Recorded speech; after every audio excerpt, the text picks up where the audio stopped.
Boa noite.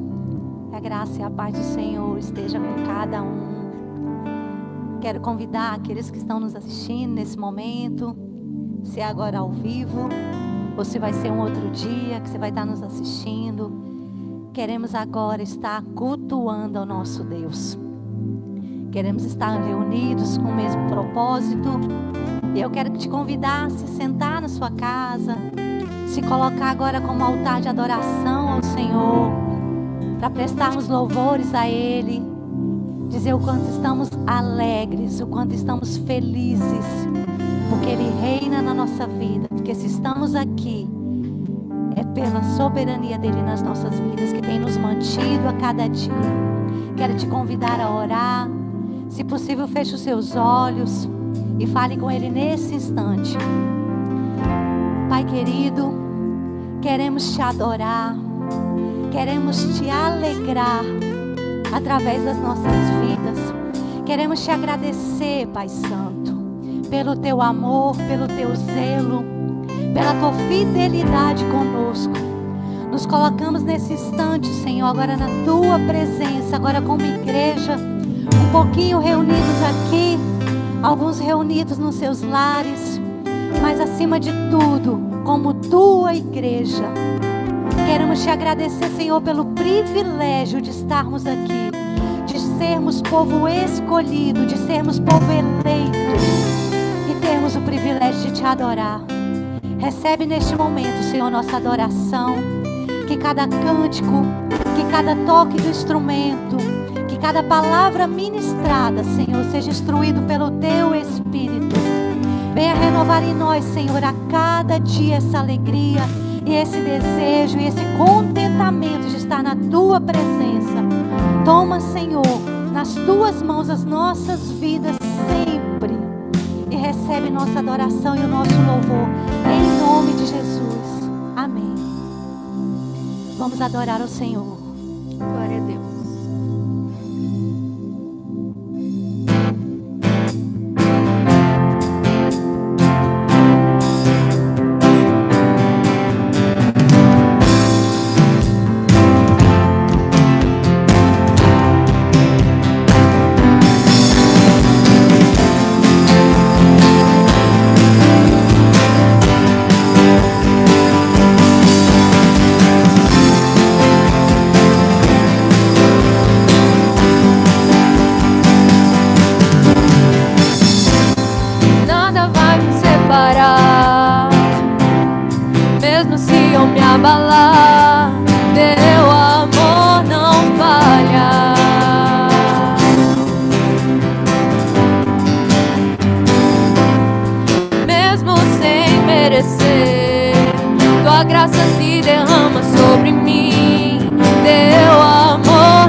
Se o mar se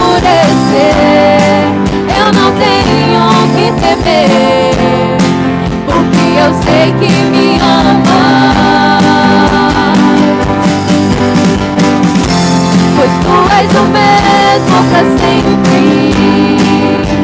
Teu amor não muda. Se o choro dura uma noite, a alegria vem pela manhã. Se o mar se enfurecer, eu não tenho que temer, porque eu sei que me ama. Teu amor não falha.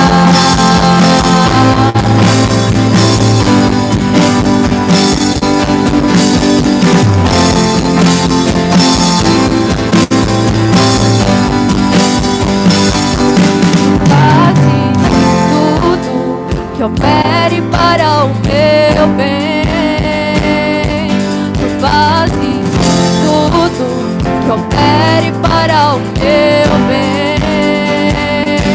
Tu fazes tudo que opere para o meu bem. Tu fazes tudo que opere para o meu bem. Pois tu és o mesmo pra sempre. Teu amor não muda. Se o choro dura uma noite, a alegria vem pela manhã.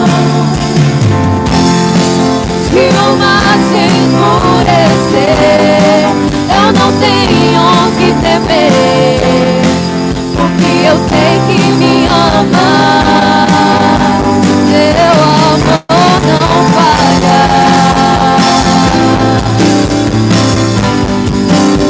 Teu amor não falha.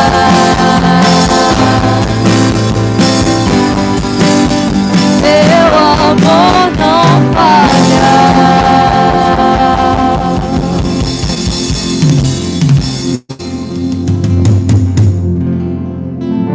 Uma das maiores avaliações no nosso cristianismo é quem somos nós em meio à tempestade. Quem somos nós, em quem cremos e qual é o nível de intimidade com Cristo. Que nós venhamos nos humilhar e nos prostrar verdadeiramente na presença dele todos os dias. Porque eu aprendi que o lugar mais alto que possamos chegar é aos pés de Cristo. Amém? No início eras a palavra, Deus Altíssimo.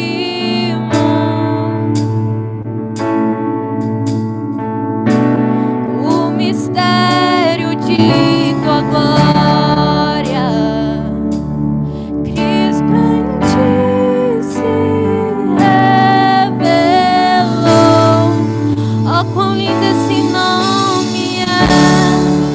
Oh, quão lindo esse nome é! O nome de Jesus, meu Rei. Oh, quão lindo esse nome é! Maior que tudo ele é. Oh, quão lindo esse nome é, o nome de Jesus. Deixou o céu para buscar-nos, veio pra nos resgatar.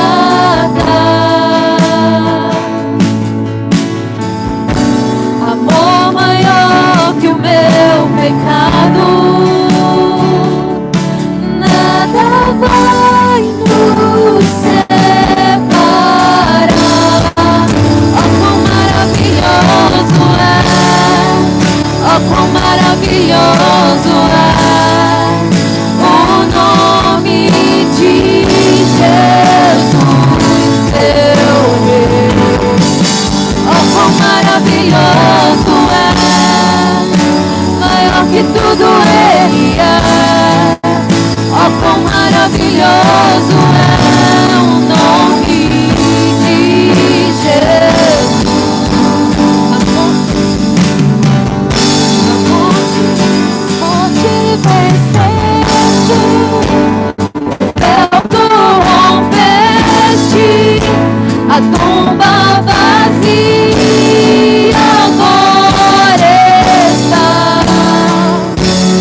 Jesus, meu Rei.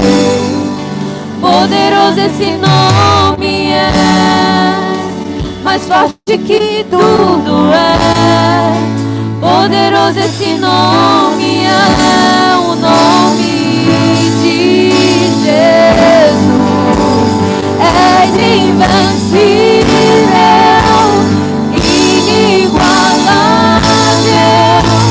hoje pra sempre reinará. Teu é o reino, tu é a glória, e acima de todo nome está. Poderoso esse nome é, poderoso esse nome é, o nome de Jesus, meu Rei. Poderoso esse nome é, mais forte que tudo é. Poderoso esse nome é, o nome de Jesus. Poderoso esse nome é, nome de Jesus. Poderoso esse nome é, nome de Jesus.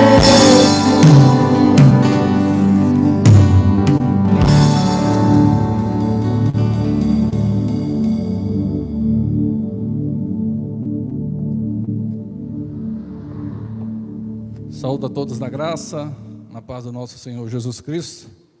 Mais uma vez aqui estamos para adorá-lo, engrandecer e exaltar o seu santo e precioso nome. Nada melhor do que estarmos em comunhão com o Senhor. Nesse momento quero ler no livro de Apocalipse, capítulo 19, e o versículo 16, que diz o seguinte: tem no seu manto e na sua coxa um nome escrito: Rei dos Reis e Senhor dos Senhores.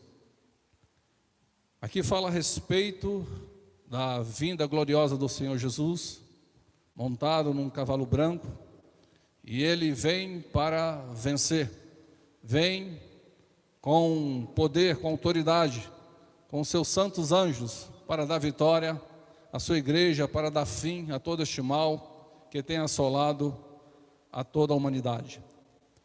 Nós queremos hoje abordar um assunto mediante o que nós temos experimentado, temos lido na palavra de Deus algumas passagens que fala a respeito do conhecimento, ou melhor, reconhecimento de autoridade.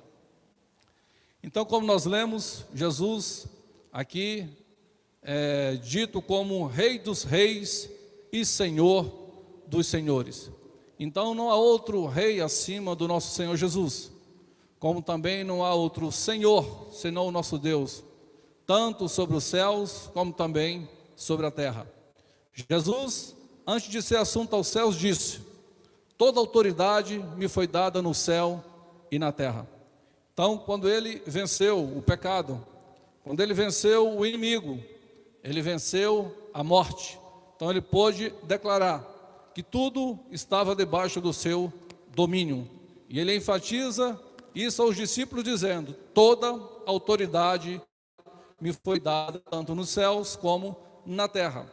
E nesse mesmo momento ele comissiona os discípulos dizendo: ide então por todo mundo e fazeis discípulos de todas as nações. Então essa autoridade ele deu para os seus discípulos, como também tem dado à sua igreja até o dia de hoje, para que possamos pregar a sua palavra e assim fazermos discípulos para louvor e glória do nome do Senhor, tirando as vidas das trevas, do mundo da perdição, tirando as vidas do mundo do pecado, porque ele veio para nos libertar, e esta liberdade somente encontramos nele.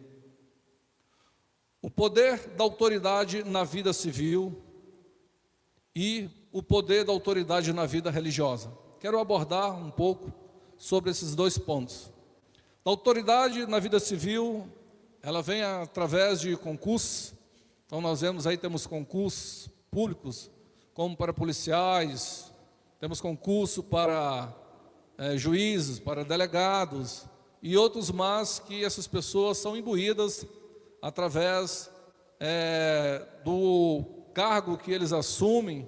Então automaticamente eles se apoderam dessa capacidade, dessa autoridade que o cargo lhes confere. Isso vem também através da eleição, né? Temos aí os nossos cargos políticos, como prefeitos, vereadores, deputados, senadores, presidente. Então essas pessoas são imbuídas de autoridade, porque elas foram eleitas pelo povo. E temos também a autoridade religiosa, que essa já não depende do povo. Essa é exclusivamente vinda do Senhor. E é bem importante que nós possamos ter esse conceito definido, que a autoridade, ela foi constituída, foi para servir. Toda autoridade, seja ela civil, seja ela militar, ou seja ela religiosa, eclesiástica, como você queira ouvir, ela foi instituída para o serviço.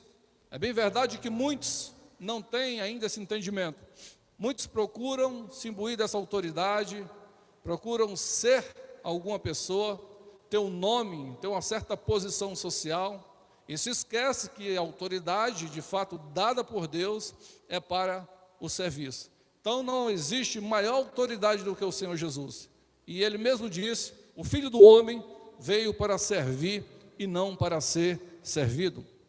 Os governantes são instrumentos nas mãos de Deus para cumprir os seus propósitos. Então temos que entender que todos os governantes são instrumentos nas mãos do Senhor, para que Ele venha cumprir os seus propósitos conforme a sua palavra. Então quero te dar um exemplo de Nabucodonosor. Este foi um rei da Babilônia, e este homem, ele teve um sonho onde ele viu uma grande árvore que chegava até o céu. E nessa árvore todos os homens se abrigavam, todas as aves ali estavam, tinham fruto suficiente para assim alimentar não somente os animais, mas toda a população. E o orgulho deste homem chegou até aos céus, a soberba. E assim veio um sonho em qual ele foi orientado até mesmo se arrepender daquilo que poderia vir a acontecer. Mas ele não deu ouvido ao profeta Daniel. E diante dessa situação, a interpretação foi: tu serás expulso do convívio com os seres humanos e viverás com os animais silvestres. Comerás capim como os bois e serás molhado pelo orvalho do céu. Passarão 7 períodos de tempo, até que admitas que o Altíssimo domine sobre os reinos e de todos os homens, e os dá a quem quer e quando deseja. Então Nabucodonosor, pela sua soberba, pela sua grandeza, achou que fosse um Deus. Mas o Senhor assim, olhando para aquele homem, olhando para a sua perversidade, mesmo sendo orientado para que não continuasse sendo esse homem perverso que era, mas a sua soberba chegou aos olhos do Senhor, e o Senhor deu a ele uma mente de animal. Ele chegou a ficar um bom tempo, onde o seu comportamento era igual um animal. Ele comia capim juntamente com os bois. Ele ficou largado no campo, debaixo do orvalho, debaixo de sol. Seu cabelo, suas unhas, ficou de fato parecendo um animal, um homem muito esquisito. Tudo isso por causa da soberba, por causa da sua grandeza. E o Senhor assim o determinou, dizendo que ele ali estaria e ficaria nesse estado, até ele reconhecesse que os céus é quem reina, até que ele reconhecesse que o Senhor, o Deus Altíssimo, domina sobre a terra e domina sobre os céus. Então ele reconheceu, bem diferente de Ciro. Ciro, o Senhor entregou todos os reinos em suas mãos, e quando ele tinha todo o domínio, quando ele estava em paz na sua casa, no seu reinado, e Ciro assim falou: o Deus do universo entregou em minhas mãos todos os reinos da terra. ele me encarregou de construir por sua pessoa uma casa em Jerusalém. Olha a diferença de Nabucodonosor para Ciro. Então Ciro reconheceu que o Senhor entregou todos os povos de todas as nações em suas mãos. Tudo isso com um propósito.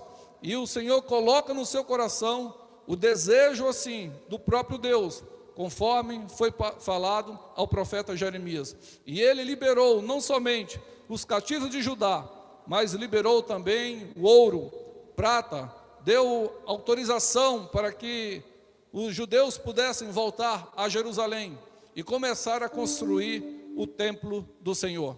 Então o reinado de Ciro foi um reinado abençoado, porque ele reconheceu que tudo saiu das mãos do Senhor, tudo veio do Deus Todo-Poderoso.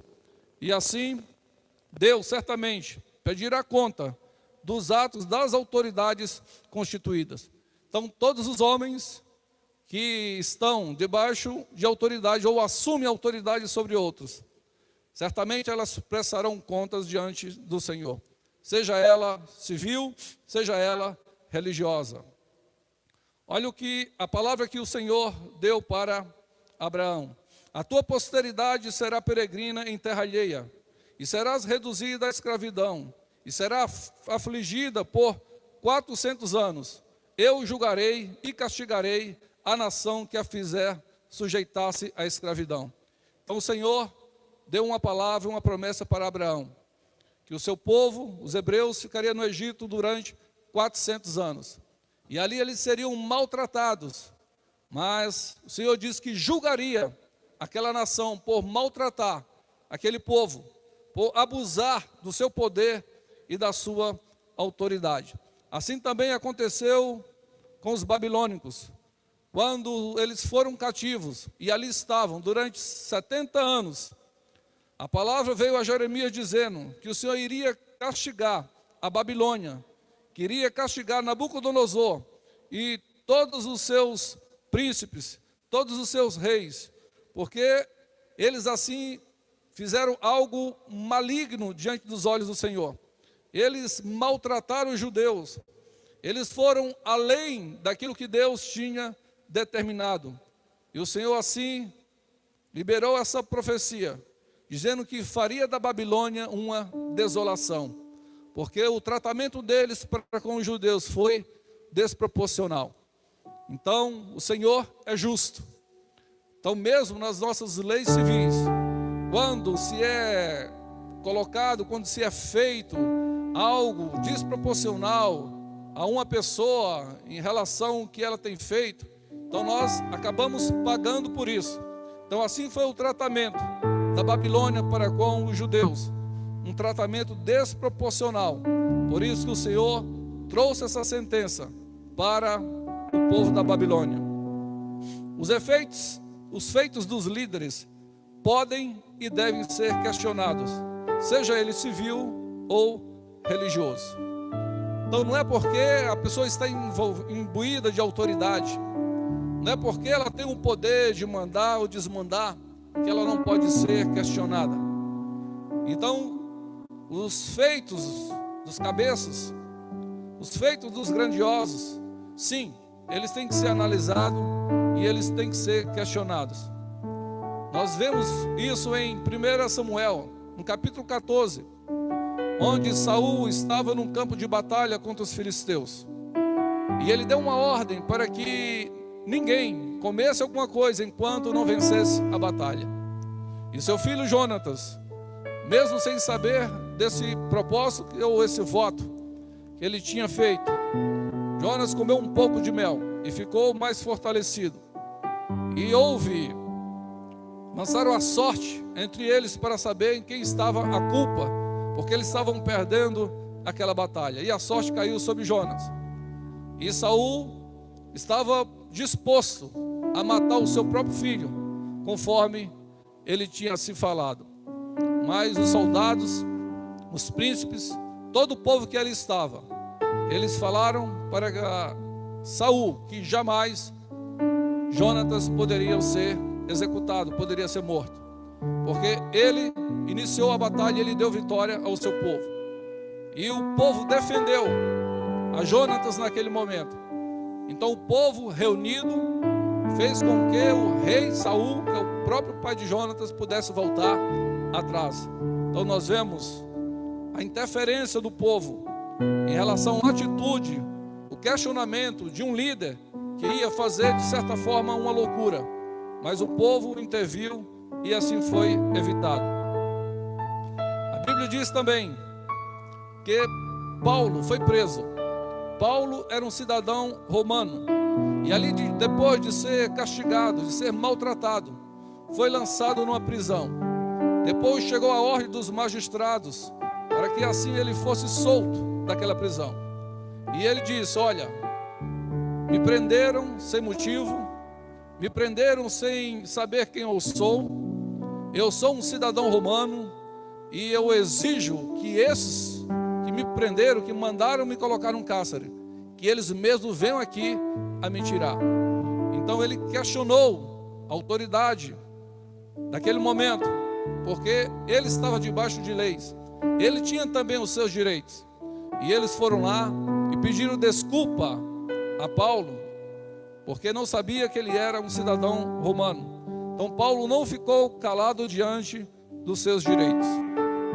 Eu não vejo problema algum em ponderar um mau comportamento de um líder religioso. O que não se deve é cobiçar o seu ministério, que é obra de Deus.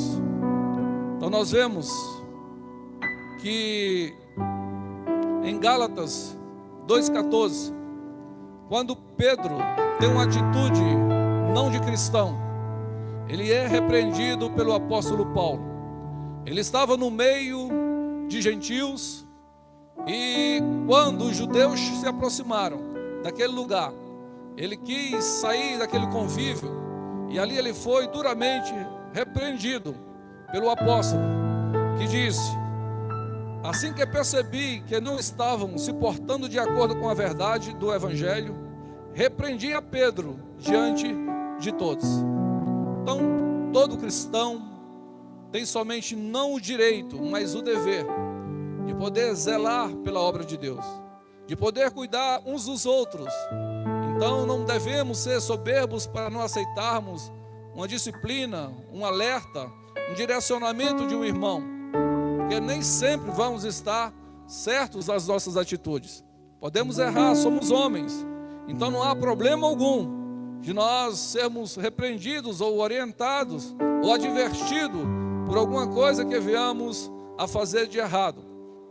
Nós vemos também que em Romanos 2:21, Paulo falando a respeito dos judeus e do cumprimento da lei, quando ele diz: tu que tanto ensinas aos outros, por que não educas a ti mesmo? Então uma pessoa que age de uma forma e fala de outra, ou fala de uma forma e age de outra, então a Bíblia diz que isso é hipocrisia. Foi o que Jesus falou para os discípulos: acautelai-vos do fermento dos fariseus, da falsa doutrina, da hipocrisia. Assim também todos nós que somos ministros, somos cristãos, temos que falar essa palavra e acima de todas as coisas colocá-la em prática.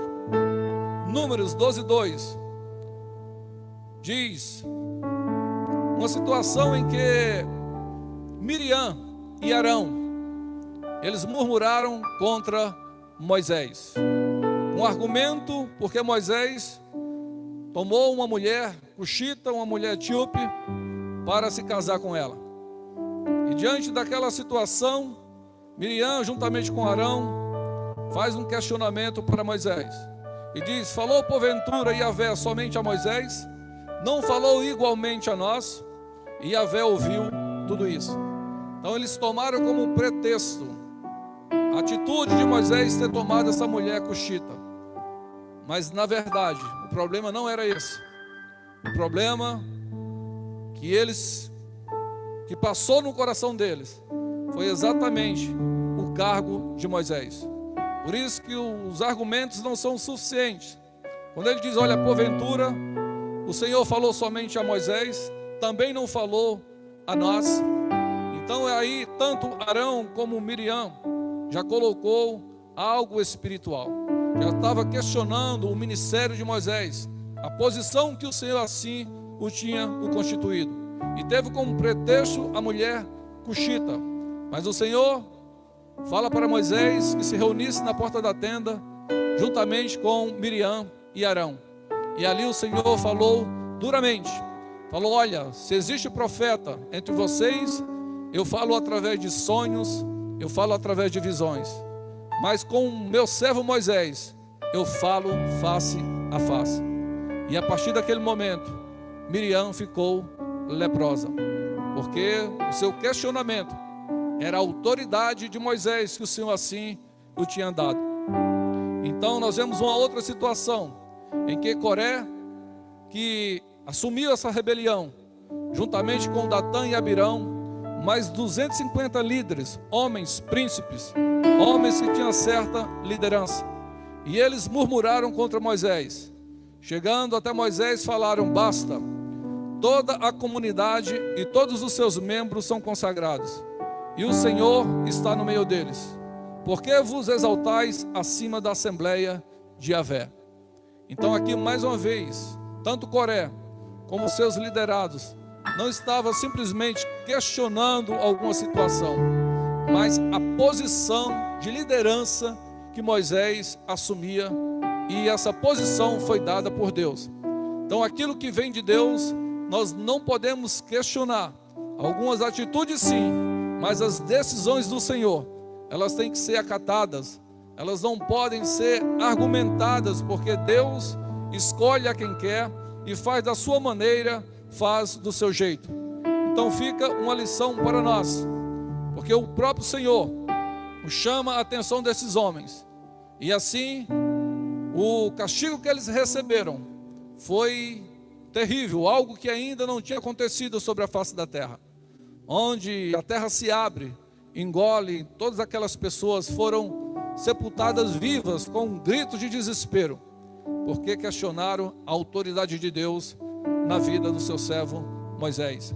Eles acharam pouco trabalhar no templo do Senhor, eles queriam uma posição de destaque, e essa posição na igreja do Senhor não é escolhido por um homem, não é da vontade própria, é Deus quem escolhe os seus servos, quem distribui seus membros de acordo com os seus propósitos. Então devemos assim olhar para as autoridades, tanto civis como espirituais, com respeito. E os seus atos, sim, eles podem ser questionados, mas nós jamais podemos ir além dessa situação onde queiramos ou desejamos tomar o lugar deles ou querer ser maior do que eles. 1 Samuel, capítulo 26, versículo 9. Quem levantaria a sua mão contra o ungido de Yahvé e ficaria impune? Yahvé é o Deus, mesmo o haverá de ferir quando chegar a sua hora e ele morrerá. Isso diz respeito a Saul, que por muitas vezes procurou matar Davi, mas chegou um momento em que Saul estava dormindo e a sua lança do lado, e um dos seus generais, chamado Abissai, se prontificou em matar a Saul, mas Davi o impediu, dizendo: olha, ninguém pode levantar a mão contra o ungido do Senhor e ficar impune. Então, o que Coré não entendeu, o que Miriam não entendeu, Davi tinha entendido, porque foi o Senhor ali que o colocou, e no tempo certo o Senhor iria tirar. Ele poderia muito bem, teve algumas oportunidades de tirar a vida de Saul, e ele mesmo sabia que ele ia reinar em Israel, mas a palavra de Davi foi que o Senhor mesmo há de o ferir, o Senhor mesmo há de tirá-lo do reinado, e assim no tempo certo, na hora certa, Davi assumiria o reino de Israel. Então fica essa lição para nós. Podemos até questionar alguns atos de alguns líderes, mas aquilo que é de Deus é inquestionável. Não podemos tocar na unção, no chamado de uma autoridade eclesiástica. O povo de Deus pede para ser governado por um rei. Até então, o reino de Israel era teocrático. Começou com Moisés, passou para Josué, depois veio o tempo dos juízes, E por fim se levanta Samuel. E Samuel, já velho, o povo chega até ele e pede para que assim se constituísse um rei, assim como as outras nações. Parece que o povo se cansou do governo de Deus e queria se igualar aos reis, às nações que haviam em sua volta. Mas Samuel deixou bem claro: então, já que vocês estão escolhendo um rei, um homem para reinar sobre vossas vidas, como as outras nações, então eu vou passar os direitos do rei. E a partir desse momento, tudo isso vem acontecendo até o dia de hoje e continuará a se suceder sempre. O direito do rei era: a partir desse momento, vocês vão trabalhar para o rei e para a sua família. Vocês vão ser seus escravos. Vocês vão ser seus motoristas. Vocês vão ser seus garçons. Vocês vão plantar para o rei. Suas mulheres serão as faxineiras do rei.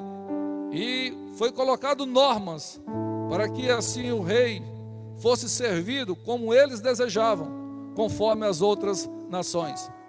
Então, quando nós elegemos autoridade, nós damos essa autoridade a essas pessoas. De certa forma, elas têm uma regalia. Nas cidades nós temos os prefeitos, eleitos pelo povo. Nos estados nós temos os governadores. E hoje nós vivemos uma situação de uma autoridade, de uma imposição do governador, onde o comércio está fechado, as igrejas estão fechadas por um ato de um governador, de uma autoridade. Nós temos no país como presidente, como representante. Até Roma se tem o Papa. E a igreja do arrebatamento? Quem é o Senhor da igreja? Quem é o governador da igreja? A igreja não existe dono sobre a face da terra. Então a igreja pertence ao Senhor Jesus Cristo. Quem governa a igreja do Senhor é o Espírito de Deus. É Ele que foi derramado sobre as nossas vidas. É Ele quem faz com que a igreja seja fortalecida.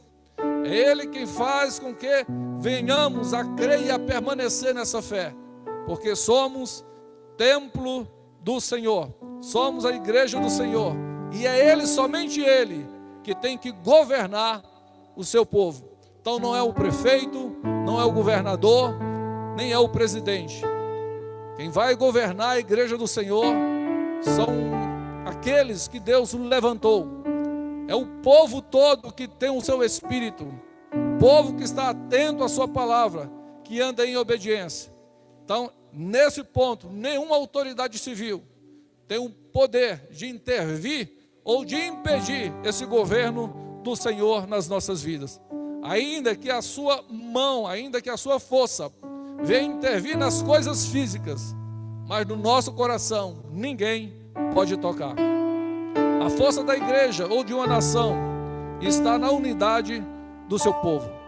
Então nós temos percebido mais do que nunca a força que o povo tem. Diz a palavra em Atos 2:24, diz que todos criam e estavam unidos e tinham tudo em comum. Isso diz respeito à igreja.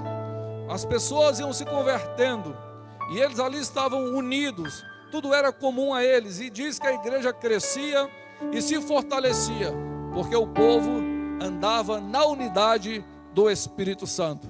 Então nós também, como um povo de Deus, se estivermos unidos no Espírito, ninguém pode nos vencer.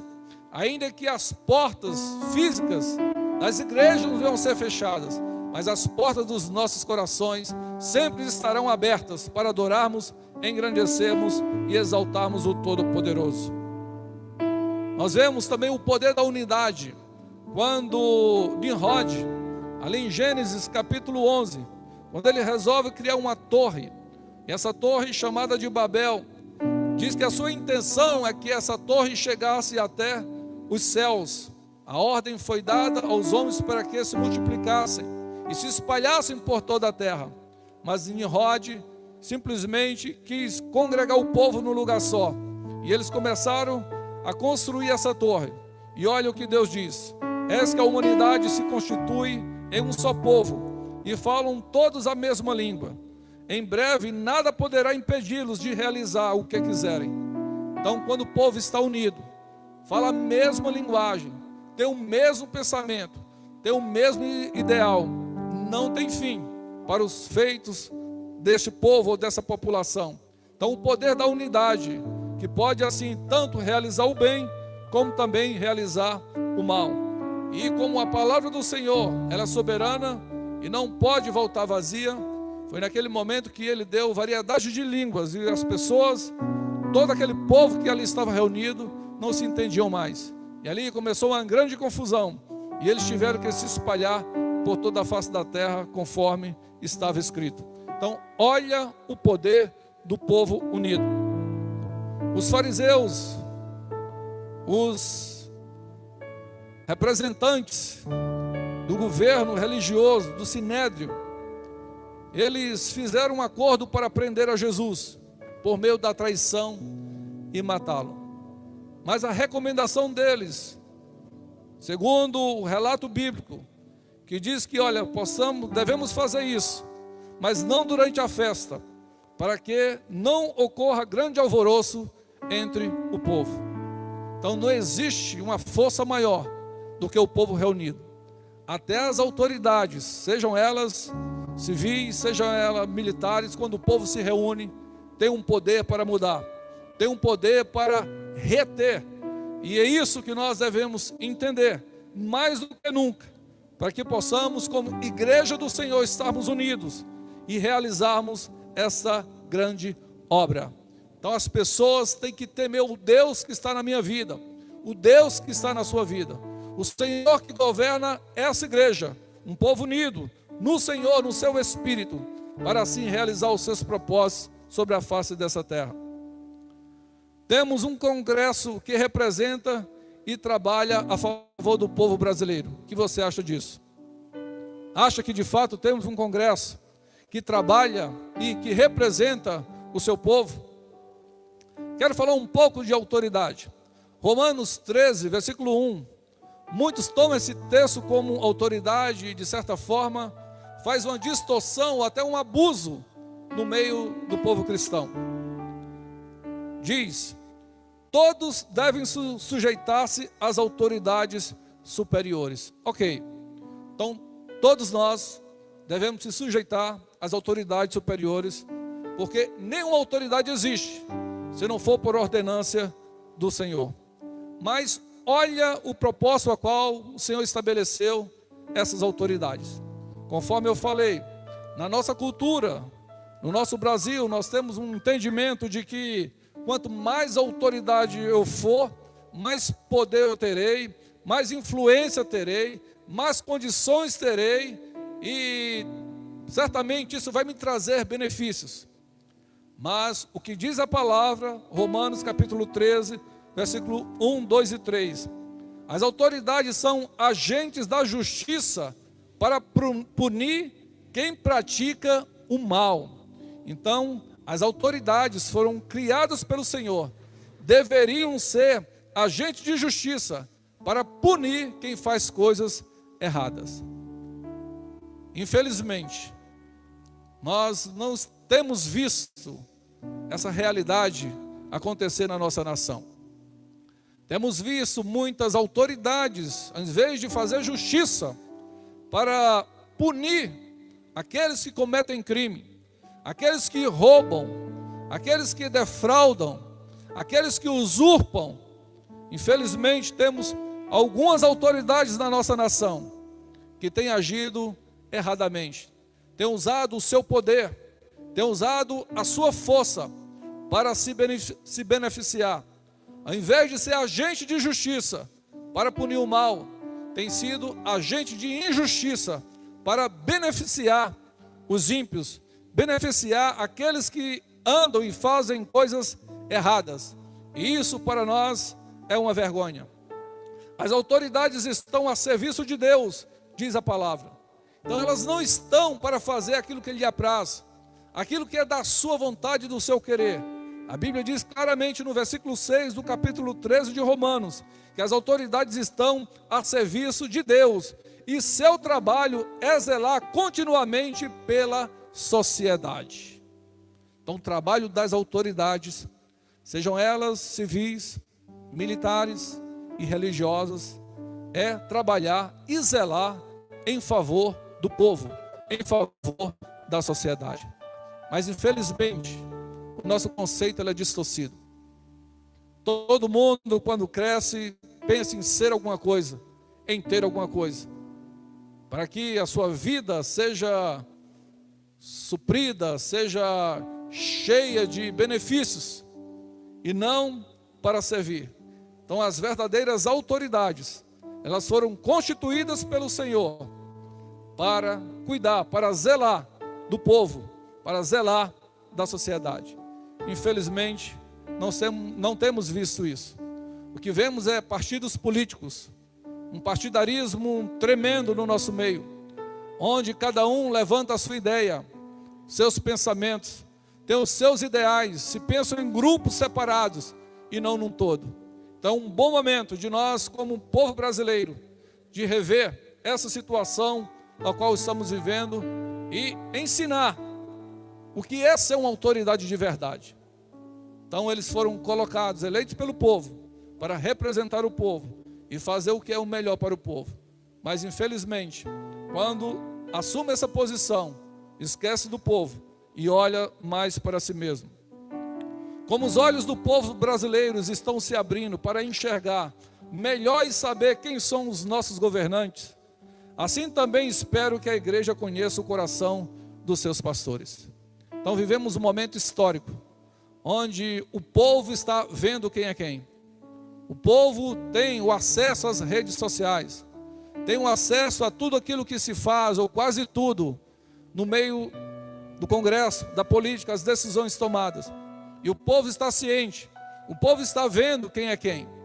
O povo está abrindo o olho, e o povo também está começando a reagir de uma maneira legítima, para que assim as autoridades cumpram o seu papel. Também nós, como igreja, devemos ter os nossos olhos abertos também para tudo aquilo que se passa em nosso meio.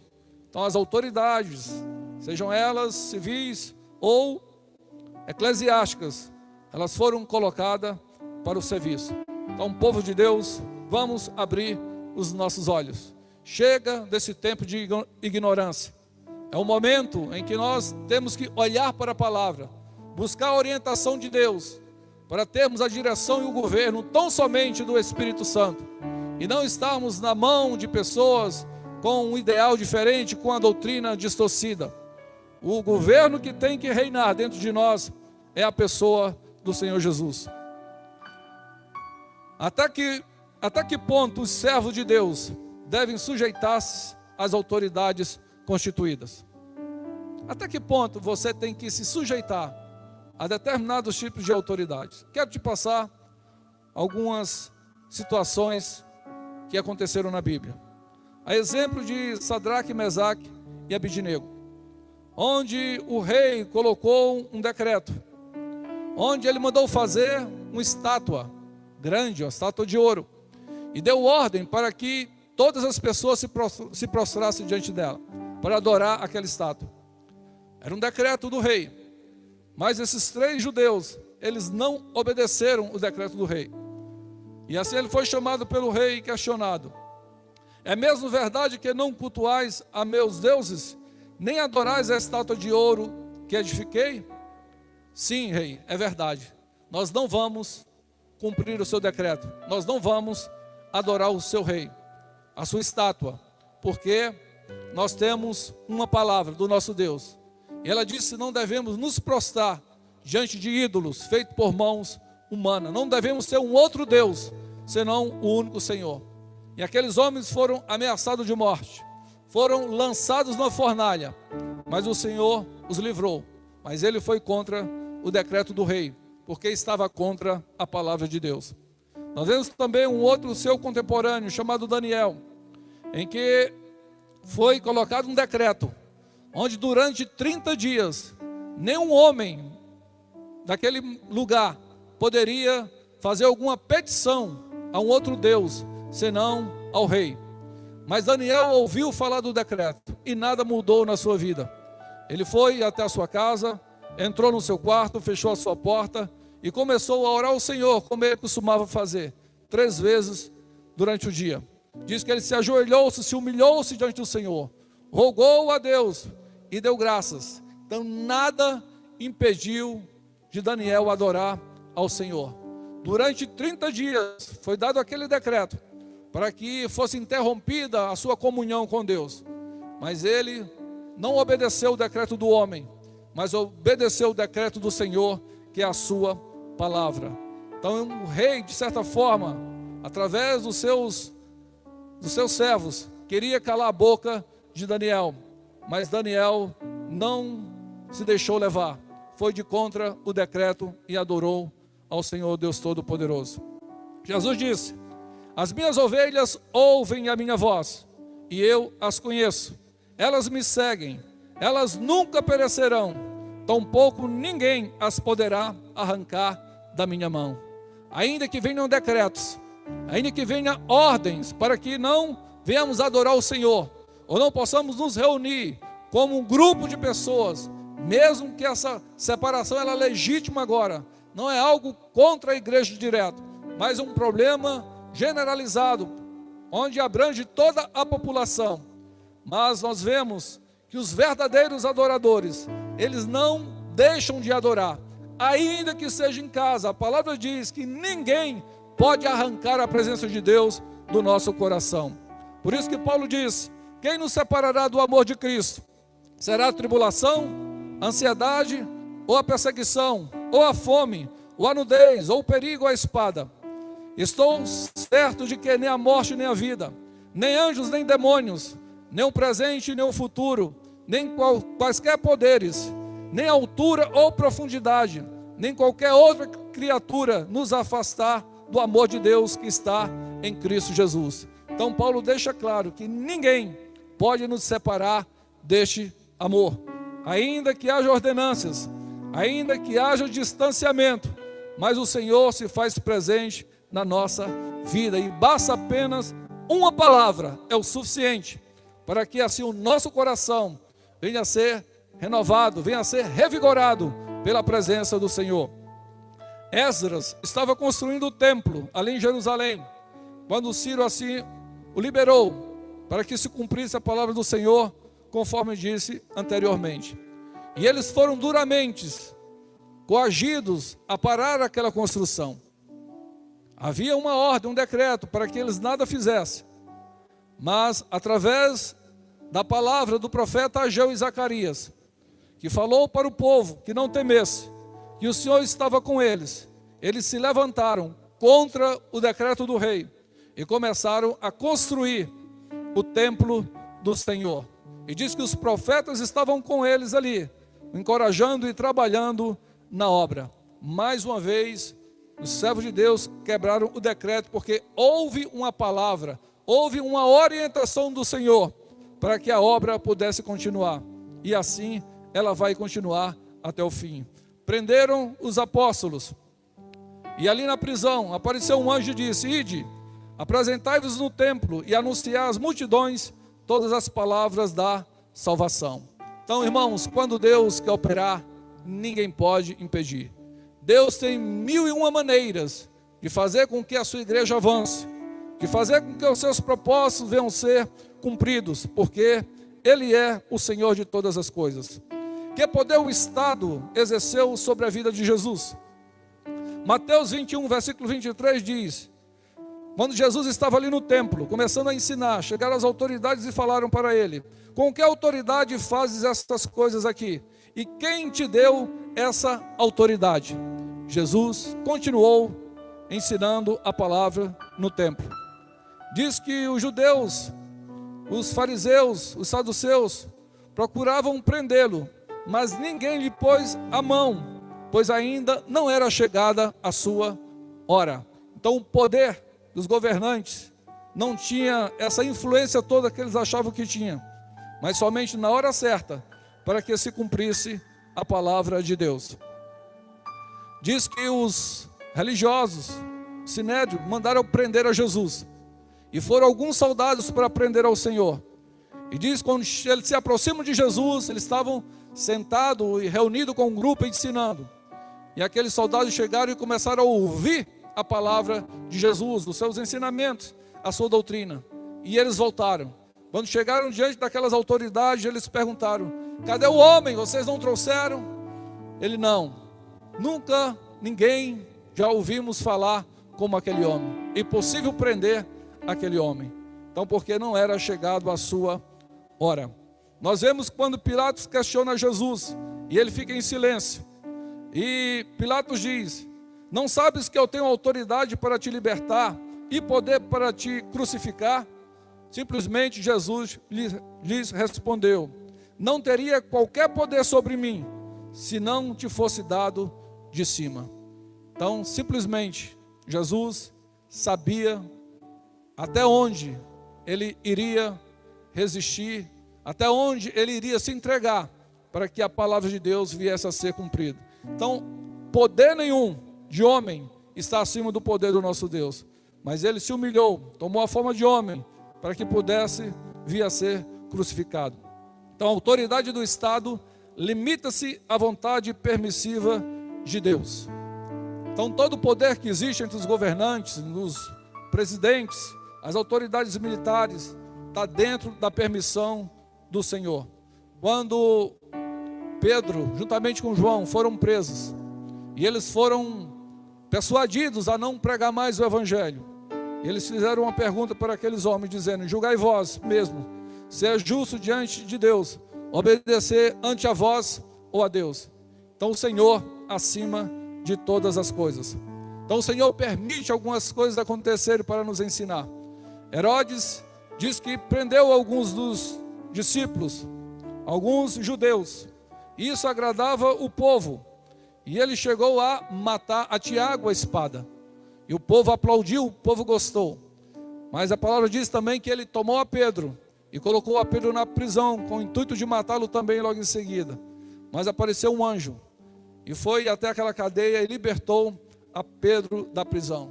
Consequentemente, Herodes, num dia de festa, onde ele estava vestido como rei, o povo começou a clamar, dizer que era um Deus que estava falando e não homem. Diz que naquele momento ele foi ferido por um anjo, porque ele não deu glória a Deus. Então, quando Deus quer intervir, quando Deus quer impedir o poder da autoridade, ele assim faz. Então Deus tem seus propósitos, como agir e como trabalhar. A igreja brasileira precisa preparar-se para as provas que virão sobre ela. A igreja brasileira precisa se preparar para as provas que virão sobre ela. Então, mais do que nunca, irmãos, precisamos estar fortalecidos no Senhor e na força do seu poder. Eu acho que desde a eleição passada, o povo evangélico tornou-se, de certa forma, rival da classe política no Brasil. Então, daqui por diante, nós temos que estar revestidos do Senhor.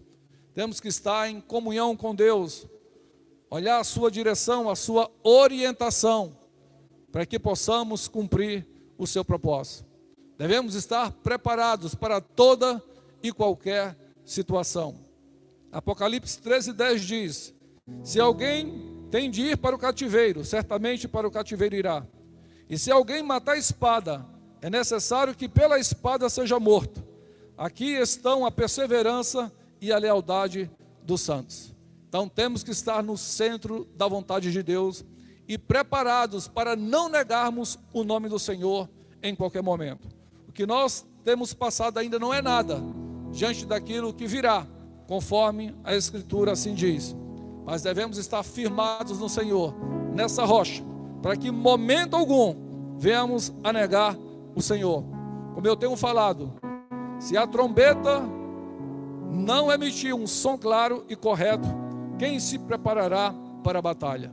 Então não dá para viver um evangelho de engano, de utopia, de ilusão. Temos que preparar o nosso coração para servirmos ao Senhor, mesmo em meio às lutas, em meio às tribulações. Porque maior é aquele que está com você, maior é aquele que está conosco, do que aquele que está no mundo. Vamos adorar o Senhor, logo em seguida estaremos orando, buscando a bênção, o fortalecimento do Todo-Poderoso para as nossas vidas.